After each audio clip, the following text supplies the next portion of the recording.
If you have the songbook, please turn to the very first song number 1. Breathing in. Breathing in, breathing out. Breathing in, breathing out. I am blooming as a flower. I am fresh as a dew. I am solid as a mountain. I am firm as the earth. I am free. Breathing in, breathing out. Breathing in, breathing out. I am water reflecting what is real, what is true.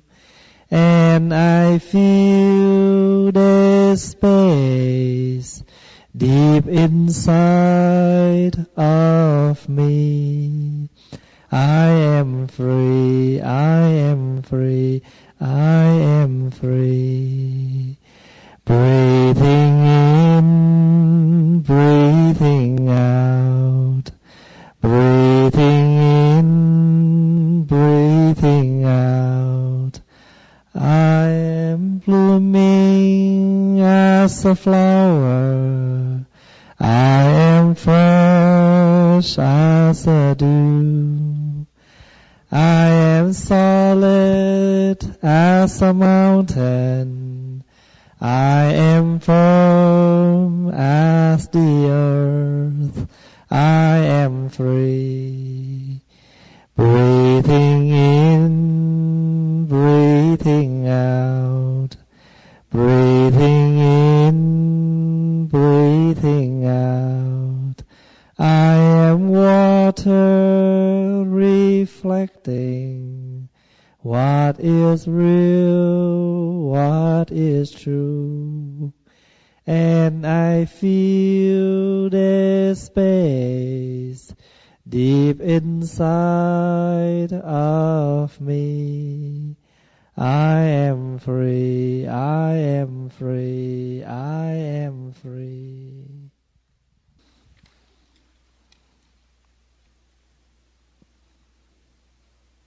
Can we sing another song number 10? No coming, no going. No coming, no going. No after, no before. I hold you close to me. I release you to be so free. Because I am in you and you are in me. Because I am in you and you are in me. No coming, no going. No after, no before. I hold you close to me. I release you to be so free. Because I am in you and you are in me. Because I am in you and you are in me.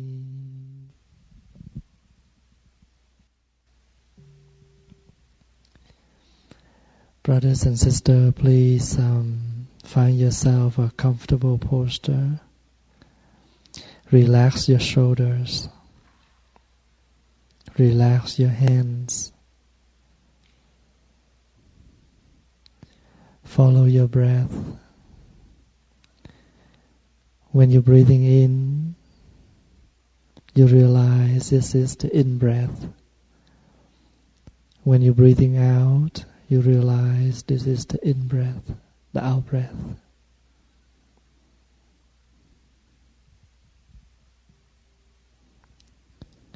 Breathing in, I know that I am breathing in.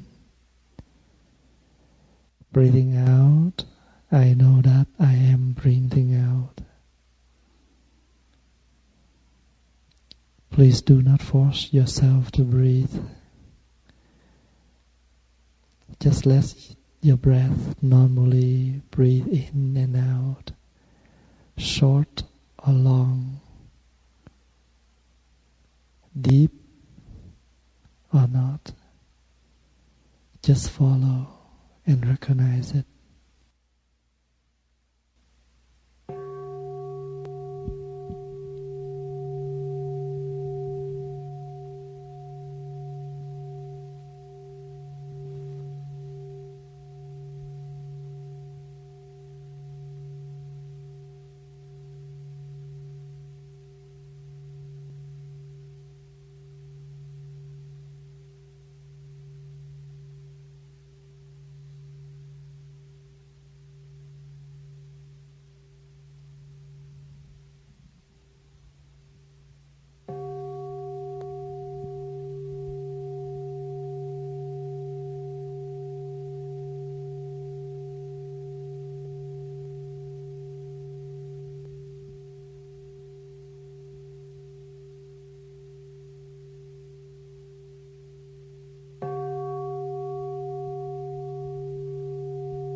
Good afternoon, my dear brothers, sisters, and friends.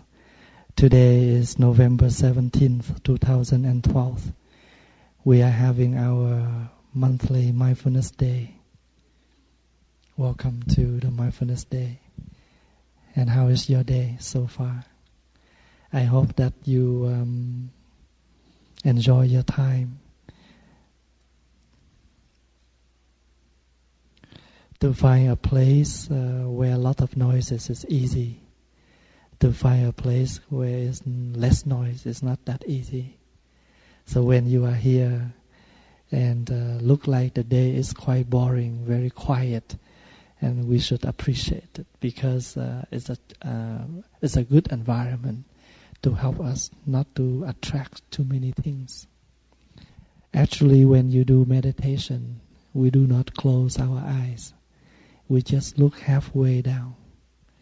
But because we are very easy to get attracted by things around, so that's why sometimes we close our eyes. So we don't have any picture in front of us, so we will not carry away by those kind of pictures. Today, after lunch, there was a channel came to interview me with a very short notice. So I did not prepare much what to answer them. And the question is, do I think there will be the war end in this coming December 21st? Because right now there was a lot of confusing, lot of frustrating, lots of anxiety, a lot of worries around the world. They worry for the December 21st. And what they believe is there will be a thick cloud will cover the sun. And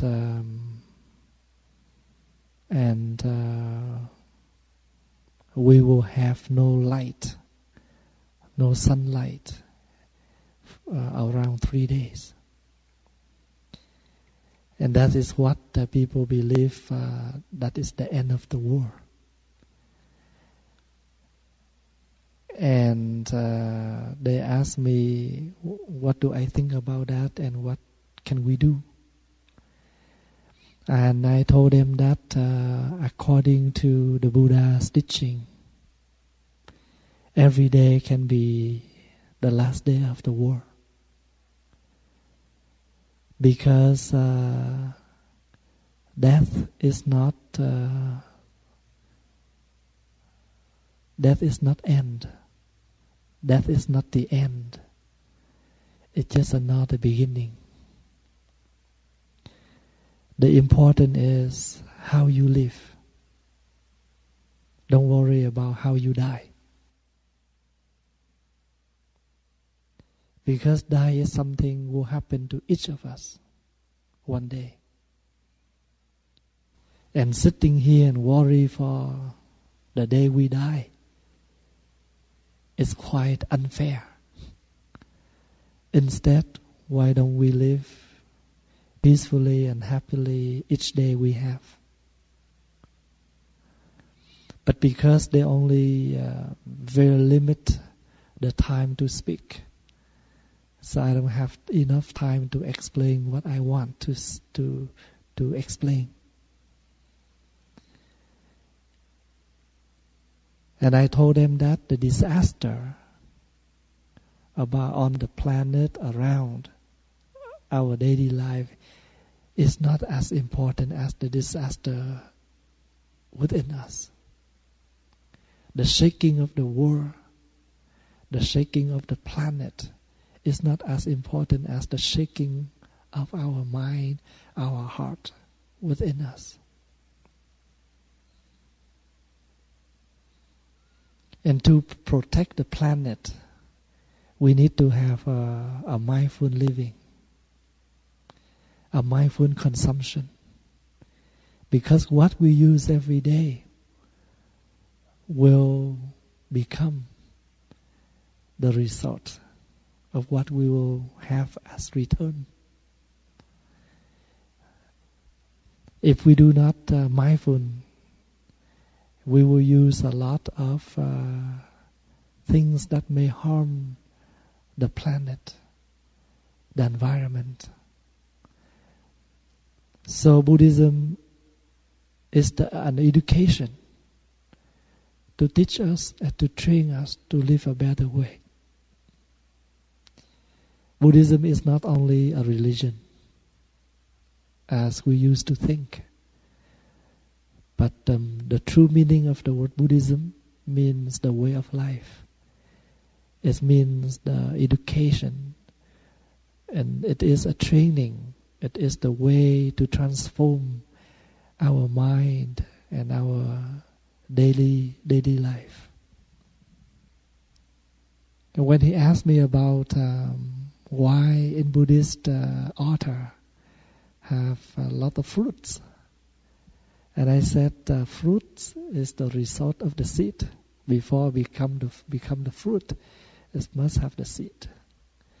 So that means before you plant something, you want to have a good fruit, a good result. Another word, you should have a good plant, a good seed at the very beginning.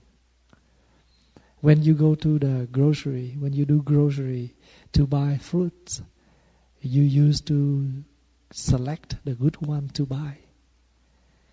Same thing, select good things to do, because the fruit you buy, it means the result you want. So whatever result you want, you must select the right one. You always select the good one to buy, then select the good things to do. And the offer to the Buddha, it means every daily life, how we offer our effort to the society, to life. The Buddha here is not a person anymore, but the Buddha in this case we should understand that is the mind of awakening. Every day we offer fruits to the Buddha. It means every day we offer the effort, the good effort to the awakening. We need to awake ourselves every day. So every morning when you wake up, you contemplate. Today I have a new day to live. Then you will use your day meaningful.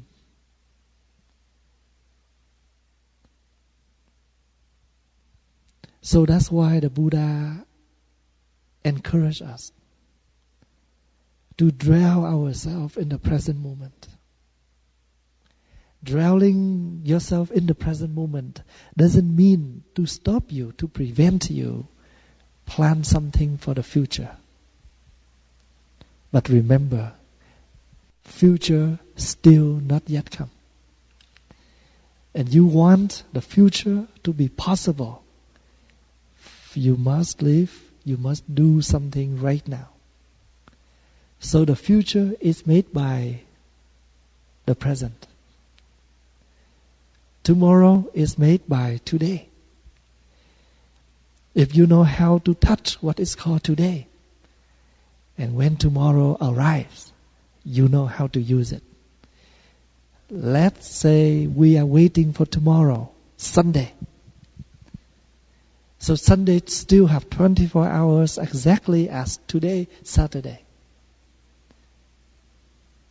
Do you know how to use, how live mindfully each day? So when tomorrow comes, tomorrow when it's arrived, it's no more called tomorrow, it's called today. So we need to touch and to understand deeply what is called today. There's nothing wrong for us to plan. There's nothing wrong for us to dream. But in order to make our dream come true, in order to make our plan success, we must do things in the present moment, right here, now. For example, when we get hungry, we eat the first cookie, the second cookie, the third cookie to the fifth one, you get full. And you cannot say, oh, if I know I will get full at the fifth one, I will not take the other four.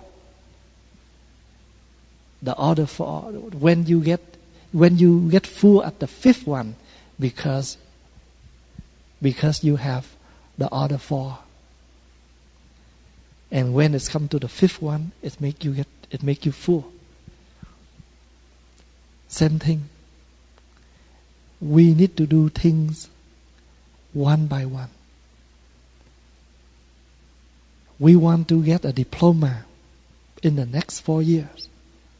We need to go to school every day, do homework every time the teacher assigns. Otherwise, we never have the diploma. Not only 4 years, even 40 years, we still don't have the diploma. If you don't go to school regular, if you don't do your homework, if you don't have a good mark, then you will have nothing. So you can say, I want to be a doctor, no problem. Study something that's related to the doctor degree. So you will have a degree. But the doctor degree is also begin from kindergarten, from ABC, from 1 + 1, from the very basic. So the basic, the key of our life is mindfulness. You are mindful to sketch out your plan. But you're also very mindful. This is the plan. I want this plan to complete. I must do things today complete.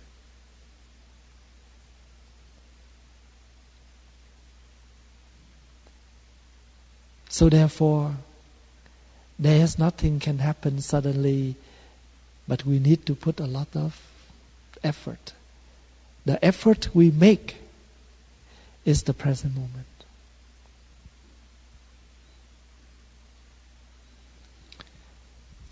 When you can recognize the present moment, you also, it's the same meaning that you are recognize exactly who you are. You don't need to refuse yourself. If we are not happy with us, who else will happy with us? So first thing, come back to yourself and recognize who you are. Either you tall, you short, you skinny, you fat, whatever. Still you.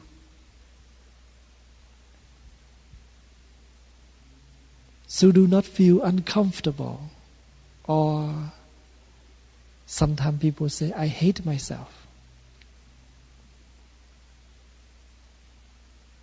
And if you hate yourself, then nobody can love you. And I remember everybody, none of us want to die. We all want to live. And I remember there was a very famous author. He said the one who find to the death, that means the suicide, to kill himself, just because they don't happy how they live. So that means they want to find another better way of living. That's why they want to end their life here. So they wish to have a better life. So that still, even they find themselves the death, but in that deep meaning, they want to find a better living, a better life. But if we don't happy here, we never happy anywhere. You don't happy with your clear bottled water, then you will never happy with anything you have. So when you reflect to yourself and you realize that I am still have a lot of anger in me, that's good that you can recognize you often get angry. And one of the way to help us to relieve our anger is practice on reflecting on impermanent. Sometimes I don't feel happy with something, and a minute that helped me to reflect. If by the minute I get angry, I may stop, my heart may panic, maybe I have heart problem, I have heart attack, I may die, and I will die in the moment of anger. And that's not good. So reflecting on impermanent is one of many ways to help you to relieve your anger. And because we do not satisfy of something, that's why we're angry. And because we're angry, that's why we don't feel comfortable. We don't feel comfortable at where we sit, where we stand, what we do, anywhere. So one day there was a student came to ask his master, Master, this is the place where I don't feel comfortable to live with. And the master asked him, can you find a place where no sun, no moon? anywhere you go, you still can see the sun, you still can see the moon. It means every day, everywhere, the hell or the heaven is based on how we look at life. If you know how to recognize it, you appreciate. You know, people in the hot country, they wish once in their life they can see the snow. So they look at us, they say, wow, you're so lucky. You can see snow every year. But the one who live in the snow will reflect them. You're so lucky, you live in the place where no snow. And I have heard that a lot on my way of traveling. When I meet people in California, they say, Thầy, you're so lucky, you can see snow every year.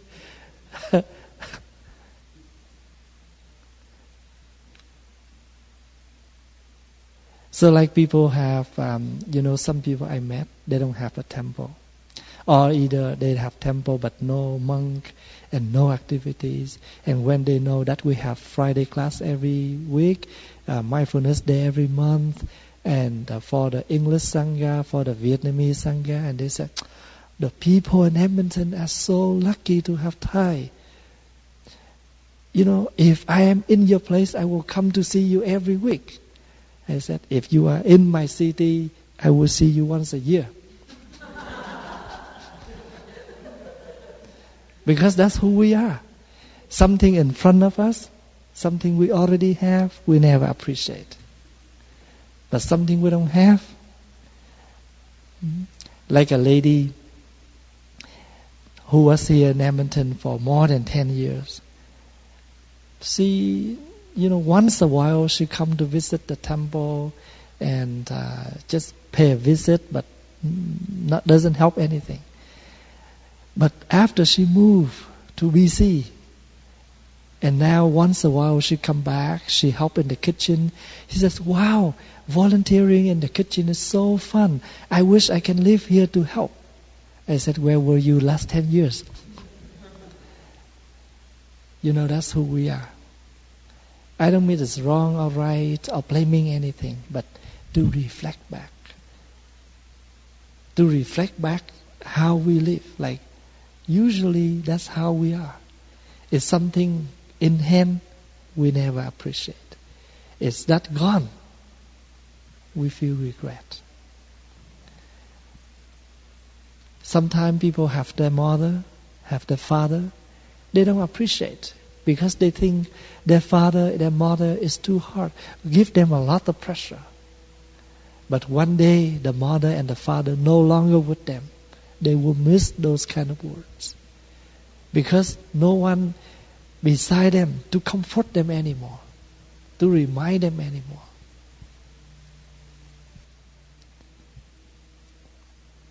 So why we don't feel uncomfortable? Because we never justify what we have. And we will have a lot of regret of something already gone. So that's why in us always have unpleasant feelings. Look back at the past. We feel that we are missing something. Too bad I didn't have that. But look at the future.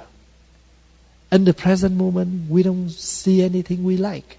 But we are searching for the future. So that's why we are very busy.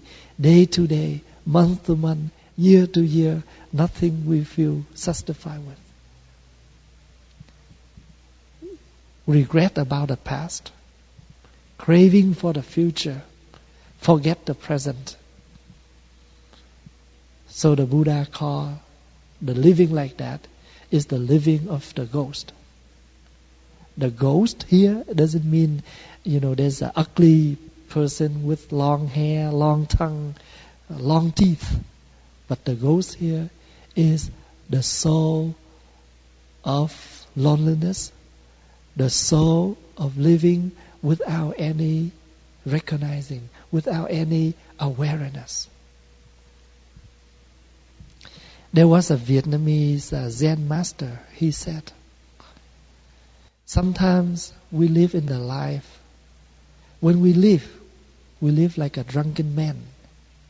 When we die in a very deep dream. That means when we live, we drunk. We don't see things clear. So when we die like a dream. We never live in the reality.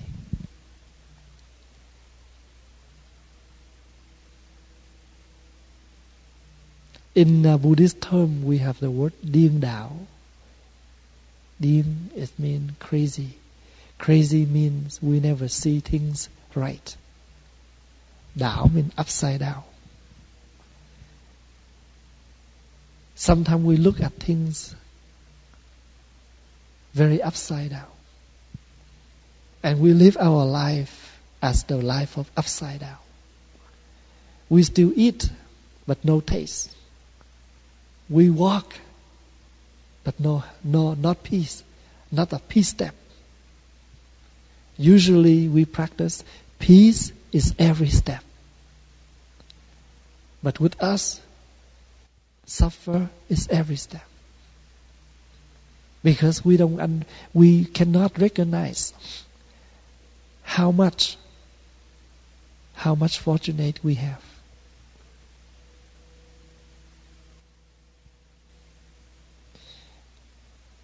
You can. I just read a report from the state a few days ago.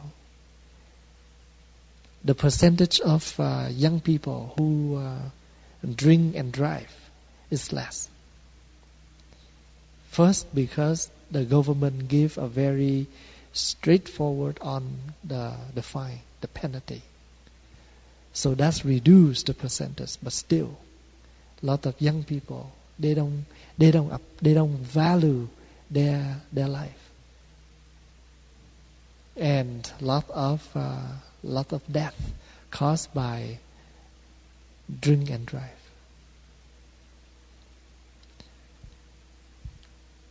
One of the way that you can reflect to help you to reduce the percentage of angry.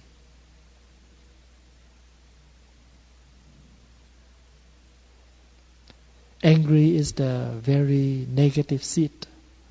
Stay very strongly in each of us. So get in touch with the fresh air, with the beautiful views, with soft music, meditation. That also can help. That also can help to water the flame in us. There was a man who drink coffee a lot, and I told him that why don't you change to tea? Because when you drink tea, you will feel different than you drink coffee. Because in coffee, a lot of caffeine, and then it makes you feel hot, lot of temper. But when you're making tea, it's an art. Yeah? When you drink tea, first you must boil the water. You rinse the cup with hot water. Because the cold of the ceramic cup, when you put the tea in, it's also reduce the temperature of the tea. So that's why you slowly rinse the cup by hot water first. And then you put tea into the teapot, and then you rinse the tea once to clean the tea before you put full water. And then you soak it for 3 minutes.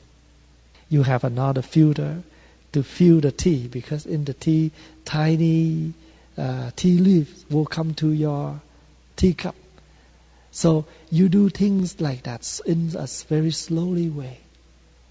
And that is also a meditation. It's an art. In Japan, everything can become the art. So the art of flower arrangement, the art of drinking tea, the art of the painting, the art of decoration. And if you go to the Japanese garden, you don't see a lot of flowers. What you see is only pine trees, dead tree, stone, pebbles. They use all of that to decorate. Not too much flower, not too many flowers. And that is one of the way to make for the Japanese tradition on garden. Trees, leaves, pebbles, stone.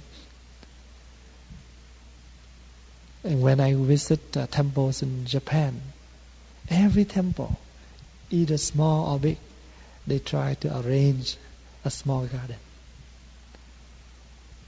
And do you know that in the toilet, in our washroom, we also can arrange a flower vase there, the vase of the flower, but not a big one, very simple. Maybe one flower or two flowers in the washroom. Why is that? That is help us to reflect between clean and dirty, between flower and garbage. So when I was there in the practice, every time when you dump the garbage, there was a gatha. There was a verse that you can recite. A bag of garbage, a stem of fresh flower. These two objects are the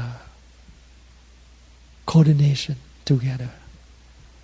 What is true? What is the song we just sing? What is real? What is true? The garbage and the flower, just the name. But in the reality, no garbage, no compost, no flower. Flower, compost, garbage. Garbage, compost, flower. You say, this is clean, just because you see it's clean. But actually, it's not 100%, it's not exactly clean. Because your eyes see clearer, you see it's not clean. For someone, their eyes is not that clear, they see it's good enough. This time in our group, we have a lady who joined the group to Japan, and she have a very weak leg. She just operated her leg, and because she really wished to join the pilgrimage tour, so they join us. And so many temples she unable to attend because she need to walk long way, high mountain. So when we get off the bus, she just stand down there and direct her mind, her eyes to the place where we go to. And I told her, sister, don't worry. Go there or here. It's only a term to say. Close and far is only a term to describe. But actually there is nothing called far or close. We go close to that place, but if our mind is not there, it's too far. You stand here, but your mind already there. You closer. I told her like that. And I told her a story about the Buddha. One day the Buddha arrived to the temple after 3 months travel, give Dhamma talks. And group of monks went down to the mountain and very happy to welcome the Buddha back to the temple. And one monk said, "Dear Lord Buddha, I am very pleasure, and it is an honor for me that I am the first one who see you first, who welcome you first. And the Buddha point to that monk.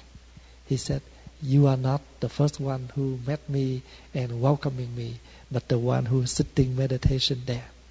Because at that time, only one monk left. He did not go anywhere. He stayed and practiced meditation. And the Buddha said, he is the one who welcomed me first.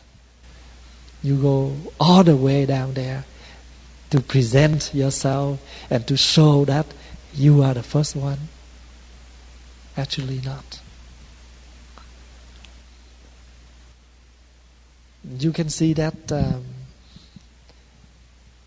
you say that I am close, but something right here say I am closer. So close and far is only a term to speak, to mention, to talk about. But in the reality, there is nothing real far or no near, no close, nothing. Something satisfy us, we agree. Something not make us happy, we disagree. That's all. And where does the suffering come from? The suffering means bitter. Something you don't like, you don't agree, is suffer. It's a suffering. You happy with it? No suffer at all. Like you love someone and your parents say, I don't like him, he is not good. Why you love him? But when you love, that's my lover. He is bad, but if you love it, you love him, he's good. He is totally good, but you don't love him, he's bad. That's the life. And if we can see that, everything's so easy. We look at things as easy as we can. Try to easy yourself. Easy the way you think. Easy the way you look. And you can smile more often. You can relax more. Of course, life is not always the same. And why we need to have a lot of expectation. And the more we relax, the more we release, the more we relax. And the more we tired, the more we suffer. Because when you tired, that means you're uncomfortable. So there was a teacher come to see his master and say, Master, can you please show me how to relieve my suffer? He said, who tie you up? He sit quietly and find, who tie him? Master, nobody tie me. And the master answer, well, then I already relieve you. Master, another monk asked, Master, can you please give me peace? Some peace. I need some peace. Who suffer you? Nobody suffer me. And he said, why you ask peace for?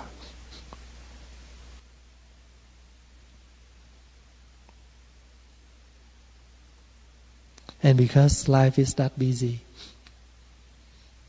Sometimes we too much complicate ourselves. We give us hard time. We expect, if I move to the temple and I practice as a monastic, my teacher must teach me, something very deep, very high in Buddhism. One day the teacher come to the teacher, a student came to the teacher and say, Master, I would like to go to another location, another center, because in the past 3 years, I stay here with you, you didn't teach me anything. And the master said, don't say that, I have taught you. You didn't teach me anything. Well, when you bring me a cup of tea, did I drink it? Yes, you accept my offer, you drink it. After I finish the meal, did you move the tray out? Yes. Did you clean the dishes? Did you eat? I do everything. So that is already a lecture. Do not expect. Buddhism is something very high, very deep. It's right in front of you. When you're hungry, find something to eat. When you're thirsty, find something to drink. It's the same as you get dirty on your body, you get washed. You finish your cup, you wash it. That is Buddhism. That is Buddhism, and that is the practice. And that is Zen. You heard the word Zen, right? Zen means meditation. Zen is a Japanese word for meditation. So we have a book called Zen Living. Zen living, it means you live in the way of meditation. Like today, the nuns and the ladies cook for us. So they present the food on the table. All we need to do is enjoy them. And you do enjoy them, the food. You did enjoy the food. That means you appreciate the work.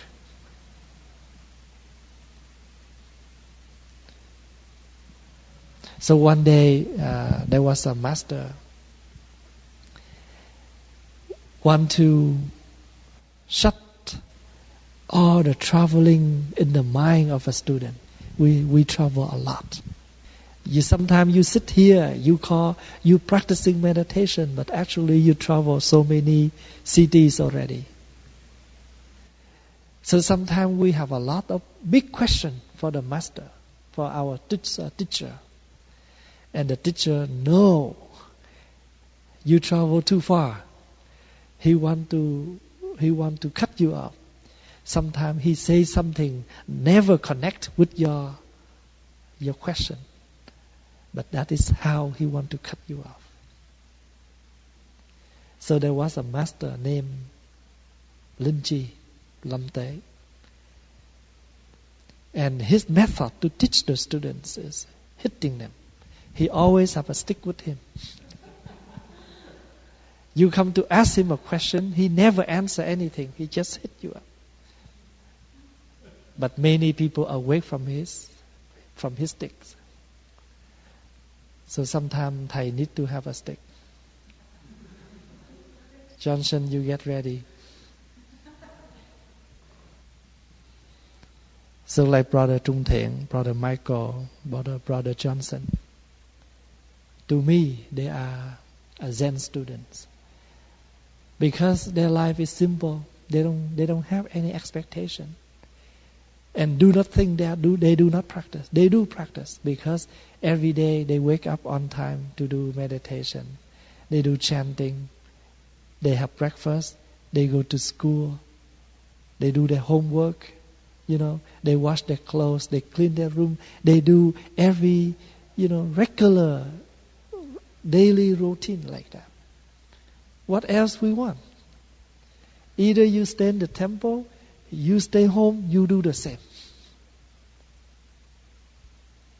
So don't expect anything higher. But the one who live, who do with mindfulness, different feeling. Like today, you happy to sit here to listen to the talk. Your feeling is different than the one who have to sit here. Don't like it. But no choice. Because somebody paid me already. I have to sit here. You sit here just because of the payment. Same sitting, but two feelings. Like the lunch, the tofu lunch. People who like tofu, happy to have tofu. People don't like tofu. They still eat, but no taste. So, life is exactly like that, but deep. But the one who have understanding, who have mindfulness, will look at the life different than the one who have no mindfulness.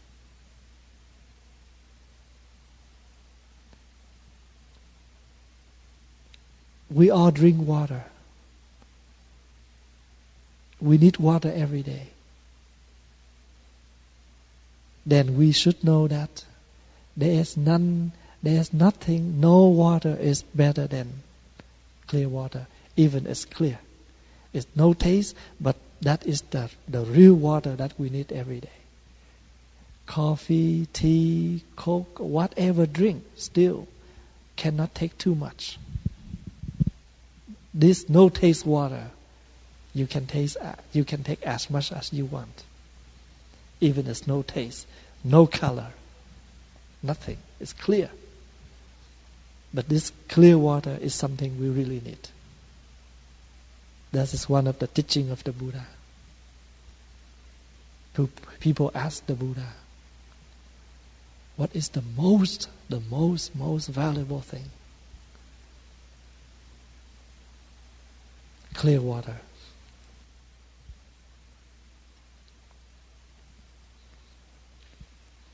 And when we have a mindful on life like that,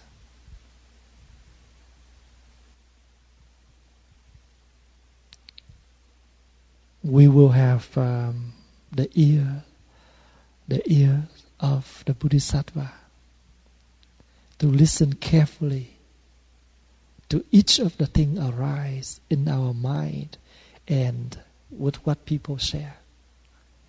Like today, we evoke Avalokiteshvara's name. We aspire to learn your practice, the practicing of listening deeply. We vow to sit attentively, to listen wholeheartedly to someone, something they share and something they have left unsaid. I still can listen. Why? Because with mindfulness, I oftenly listen myself. I listen to myself. Whatever arises in my mind, I listen. I heard it. When I'm angry, I heard my heart beat very fast. I can feel the hot temper in me. I hear myself. When you're able to hear yourself, you have enough power to hear the others.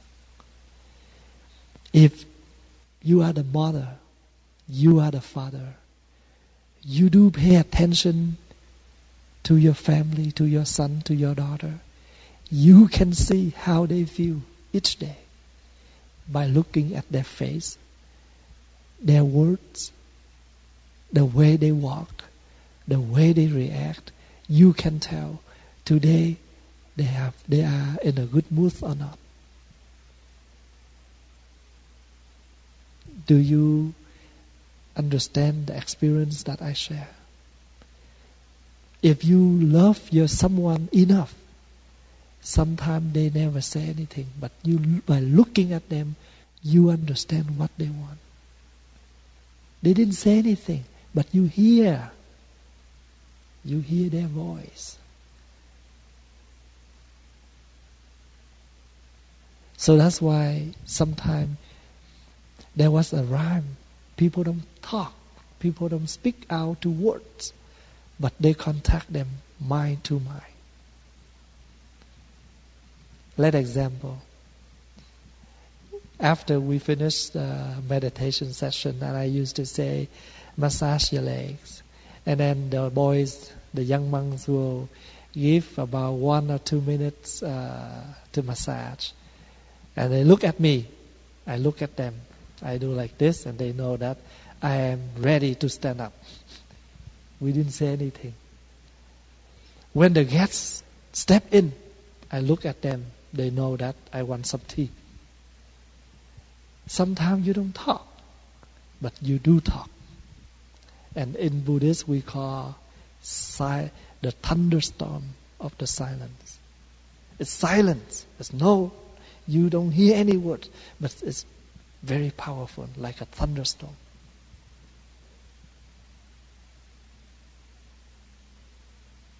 Sometimes the Buddha did not say anything, but his students look at the Buddha. They know what the Buddha wants.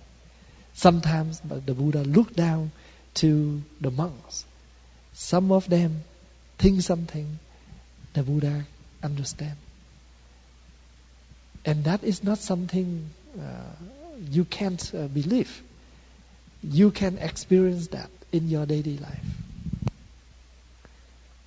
Sometimes look at your mother, you know how she feels. Sometimes you look at your father, you know how he feels. And the parents also can recognize your feeling too by looking at you. But first, we need to learn how to listen to us.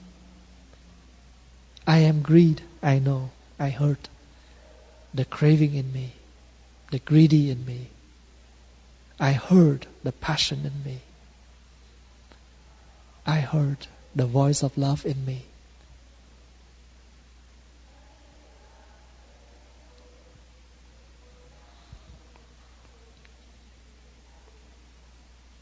Like the nun, Sư Cô Thanh Quang.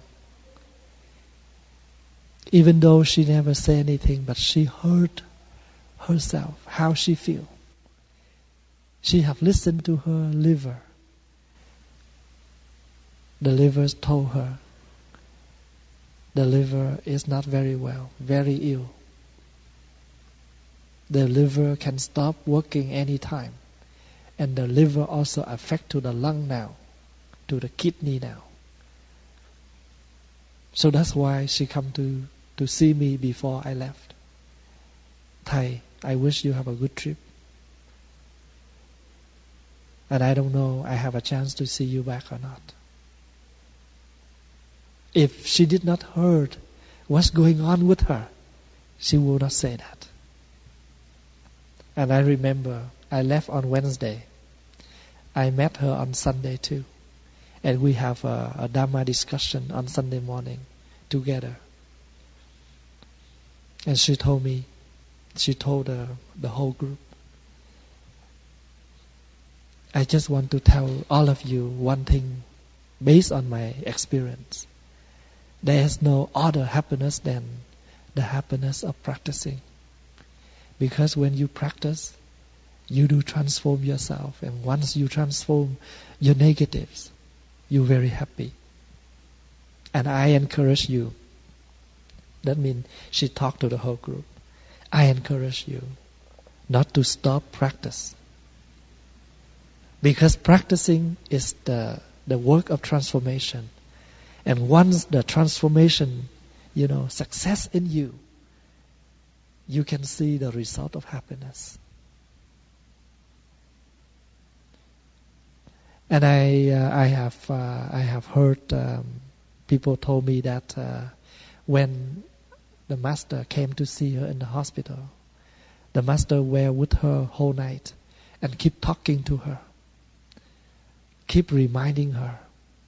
Because when you face to the death, sometimes you don't afraid of death, but because of the pain, it may make you feel very uncomfortable, very lost. So it's good to have someone to stand beside, to comfort. That's why in Buddhist tradition, when someone almost die, we need to be there for them. Don't make noise. No yelling, no screaming. You can cry, but just silent cry. But the important is to tell that person, to comfort that person, to direct that person what to do, how to call, how to meditate on the pain. That's why some people, when they do meditation, they meditate on the sickness. Why? Because they know that one day they will sick, and the suffer, the painful will happen to their body. And if they come to the very strong of that kind of meditation, and the painful, not easy to affect them, not easy to influence them. So brothers and sisters, meditation means every day we come back. We return to ourselves. And reflect on each. Your eyes, your hair, your body, anywhere. Let me share with you how I meditate in the past 3 days about my headache. In the last 3 days, I have a very bad headache, but I don't want to take medicine. So what I did is I go to my bed, I lay down. I can hear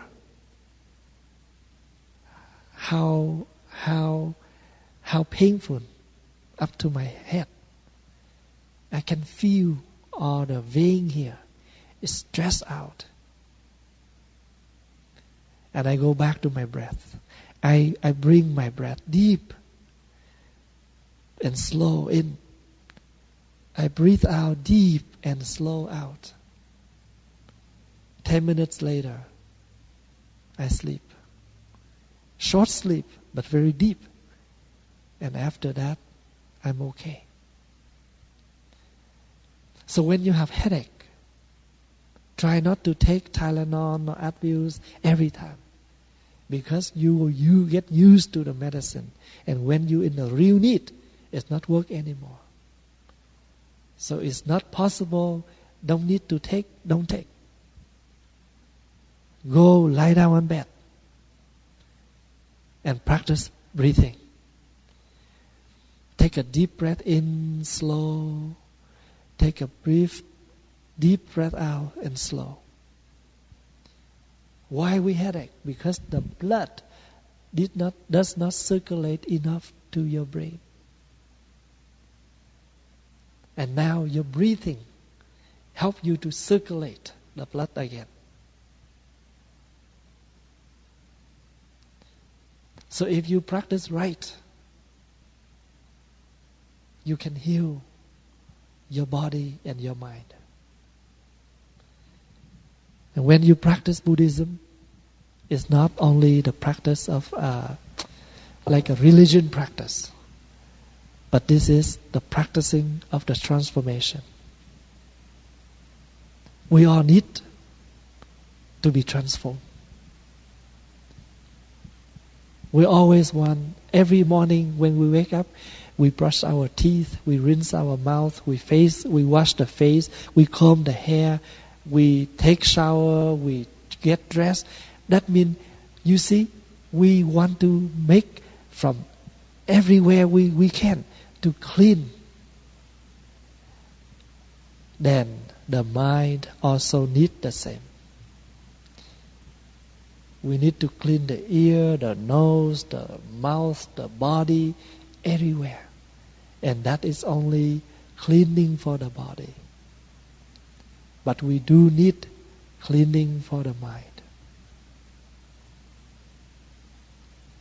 And if we can do that, if we can reflect on that, and we can see that everyday practice is the everyday transformation. So what is the real word to describe Buddhist practice? Mindful transformation. Mindful correction. Mindful fixing. Something broke, we need to fix right away. So the body and the mind have something wrong, we need to fix that right away. Very simple. Like the kids I taught. Wake up in the morning, fold your blanket. If you're able to do a very simple thing, fold up your blanket, clean up your bed, you can clean up the mess of your life. Because every day you will in touch with your bed, your blanket, your pillow, your room. You're unable to manage that. What else can you manage? And what is that? Buddhism. The way of life. The way of training. The way of transformation.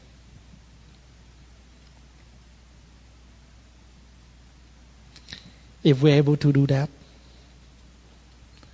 we are taking good care for our ancestor, because the ancestor also in us. That's why at the back hall we have the ancestor hall. The middle altar symbolizes for the spiritual ancestor. The two sides, blooded ancestor. Our parents brought us to life, but our teachers teach us how to read, how to understand things. So each of us, we have two families of ancestors, spiritual and blooded. And if our ancestor pass away, but if you look deeply, you will see they are in you. Now their blood circulate in your body. Anywhere you go, they go along with you. You happy, they happy. You sad, they were sad. So now you see your ancestor, our ancestor, manifest in us beautifully in many ways, and many members of the family. Not only they do not attach to one particular physical body, but now our ancestor manifest in all our family members. In our body, we have 50% of mother, 50% of the father. Even though the both parents are not alive, but we know that they're in us.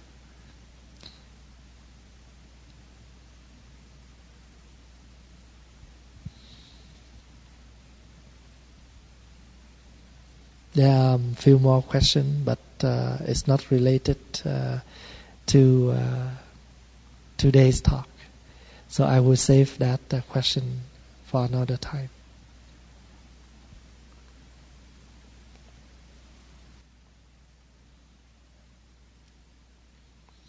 In Buddhist, there are two ways to die. You die with your lifespan, and you die unconditional way. Let example. When we live up to 80 years old, we too old, we die. So when we stop breathing, no more breath, we call die. And that is a normal death for everybody. Everybody one day will come to that kind of death. But there is another way of death. Yesterday, I am very bad. Today, I understand. I correct myself. So, the one of yesterday already died. The bad Phap Hoa yesterday died. And today, I reborn. Can you understand two kinds of death that the Buddha told us? Everybody will come to the destination of death once in their life. That is the time they stop breathing. They end their life. That's it. But that will not exceptional. Everybody will come to that point. But there is another death. Can happen to us every day. And that is the death of something wrong, something bad you have done in the past. I remember one day Zen Master Nhức Hạnh, he shared with us a story about him. At the time that the Vietnam War, he wrote a book called The Lotus in the Ocean of Fire, a fire ocean. And that book talk about the war. And with another person's view, that may be a political book. So 30 years later, there is a reader who have read that book 30 years ago. And now he met him. He said, "Wow, are you Thích Nhức Hạnh who wrote that book?" And he said, oh, Thích Nhất Hạnh of that book already died. Now in front of you is a new Thích Nhất Hạnh. You understand that? Something you have done in the past. Done. Because at that time, you must react in that way. But maybe 30 years after, your practice is deeper. You will view things in a different way. And to tell you that I am the same. When I was about 20 years old, my understanding about Buddhism different than the way I understand now. And when I heard back my talk, or what I understand 20 years ago, I'm very embarrassed. Because 20 years ago, what I taught is based on the books only. I am like a cassette tape. Just repeat what I heard, but never experience anything I have learned. But now what I share with you, of course, with books, but combined with my own practice. So some monks, they also give talk, but according to what they learn. 1 + 1 is 2.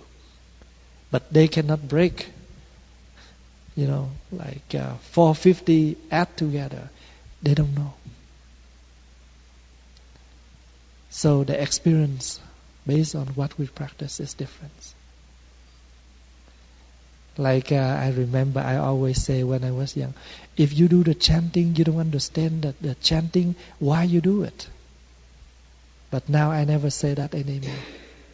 Somebody come to me and say, Thầy, I do the chanting, but I don't understand what it means. I said, it's okay, continue to practice. Even though you don't understand, but that by the time you sit down and do the chanting, you already practice on your body. So we do not expect to understand anymore, but we can recognize another good side of the sitting down to do the chanting. Now your eyes open wider. You can see things, you can accept things in all the corners of the practice, not only one corner. Sometimes people don't understand, but that's okay. As long as they do their best, sit down and do the chanting. So when they sit down, they are purified. They are practicing on their body. And instead of talking, gossiping, now they do the chanting. They did practice on their speech. Understanding or not is something we can discuss later. But in the reality, they do have an effort of practicing on their body and their speech. Do you see what I mean? A person come here for 1 day, still better than no day. A person sit here for an hour, better than he used this hour to drink. He used this hour to gamble. So now to me, anyone can do anything. If we don't agree, don't discuss. Do not against. Let them do it. And we all need to learn how to join the palms and bow to each of the person's work. Because even a very tiny work is still a very good way, it's still better to offer something for life. Thank you for your listening and your attendance for the Mindfulness Day. I hope you're able to make your time to attend the Friday class more often, and also with the Mindfulness Day. Enjoy your weekend.